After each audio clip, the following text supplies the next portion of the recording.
It's getting hard to keep track of everything that the left considers racist, both modern-day racism and historical Western cultural racism. Because after all, according to the left, America and America alone historically engaged in racism. Everyone else besides Hitler for a very brief period in history has been prejudice-free since the beginning of time. Now we have a further indication that the proverbial barrel has run dry on this all things are racist unless we did it facade. Did you know that a healthy diet and exercise are hallmarks of white supremacy, rooted in racism and, of course, misogyny? Well, that's the story, at least according to NPR, and evidently Tucker Carlson took notice and explained the clear insanity last night. In doing so, he did the dirty work so you and I don't have to, isolating the most absurd contentions for us to observe. We'll watch the clip right after this quick commercial break to pay some bills. Friends, I'm going to point out the obvious. It seems like big government and big tech are trying to destroy America. Everything they touch turns into a disaster. Pretty soon the whole system will fall apart, and the first thing to fall will be the food supply chain. So, do you have enough emergency food to get through a serious long-term crisis where you can't get food at the grocery store? Most people don't, and they'll panic when the time comes. That is why the smart move now is to get long-term storage emergency food before things go bad.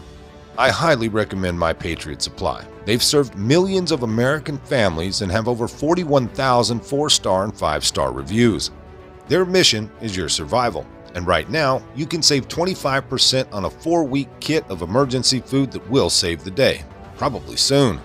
Order a starter kit for each member of your family and they'll ship everything quickly and discreetly to your door.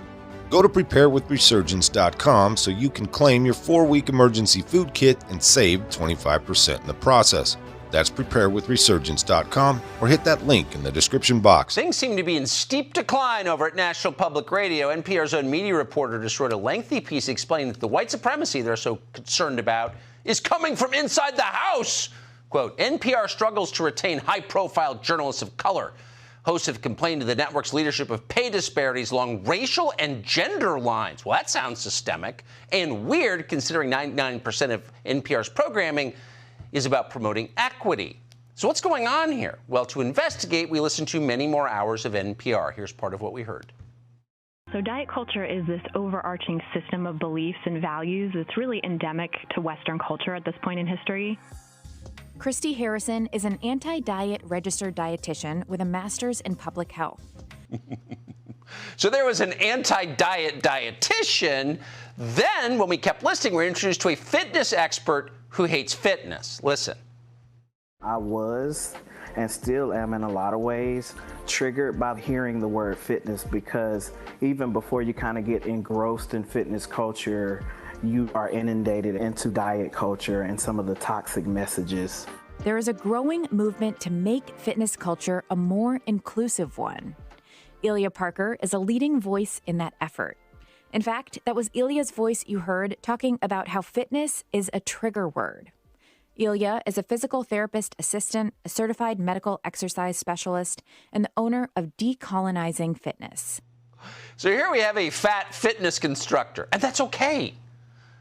Trying to figure out why is NPR collapsing exactly? I mean, it's kind of baffling. So we kept listening. Then we learned, according to NPR, that if you're going to decolonize fitness, that means you can't let the doctor weigh you because scales are relics of colonialism and white supremacy.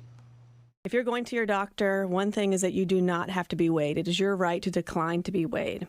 And so that you certainly can decline when you go. The other thing is to let your provider know that you would like medical care from a health at every size perspective, and that you would not want to discuss weight or weight management at your visit, that you have the right to ask for that. We should tell you that all these clips are from just one episode that aired last week. So now we know why all these people are leaving NPR. It's not racism, they're just embarrassed. But not us. We're no longer going to criticize NPR. We're fans. We're going to keep listening. Nothing like this has ever appeared on the airwaves anywhere. It's hilarious. Treat yourself. Okay, so the first example shared by Carlson is from a woman named Christy Harrison, who calls herself a, quote, anti-diet registered dietitian with a master's in public health, unquote. Now, how does that make any damn sense? Who the hell knows? But she asserts that diet culture, i.e. eating well in this case, is an overreaching system of beliefs and values that are endemic of Western culture, and things only get dumber from there. Trust me. NPR then talked to a man named Ilya Parker, who claimed to be triggered by the word fitness, because fitness culture leads to diet culture, which is really bad or something. And remember, folks, all of this has to come back to white supremacy because it has to. Thus the need to decolonize what the rest of us just call healthy living. Finally, NPR brought on another expert, I'm making quotation marks with my fingers over here, who encouraged people to not let their doctor weigh them and to reject any health advice regarding weight and physical fitness. Now, does that sound sane or safe to you folks at all? Or does that sound a hell of a lot more like the equivalent of telling a coke addict to just keep on snorting? Now, just to contextualize this discussion, I will note that there are people who legitimately have trouble losing weight. Certain individuals are genetically predisposed to retain more fat, while others may have health conditions that make staying in shape exceptionally difficult compared to others. Also, different kinds of medications that may be necessary for other reasons can wreak havoc on someone's metabolism. And all of those things are logical things to discuss with a medical doctor. But that's not what we're talking about here, now is it? When the left pushes the idea of decolonizing fitness, for crying out loud, what they are doing is encouraging people to ignore serious health risks as part of another racist gift. Social justice activists can make a lot of money in today's society. After all, the real disease or the real pandemic we face in this country is massive low IQ and a serious case of common sense deficiency. Still, this isn't a victimless crime. It's asinine and dangerous as hell to suggest to people that being obese is something to embrace instead of something to combat.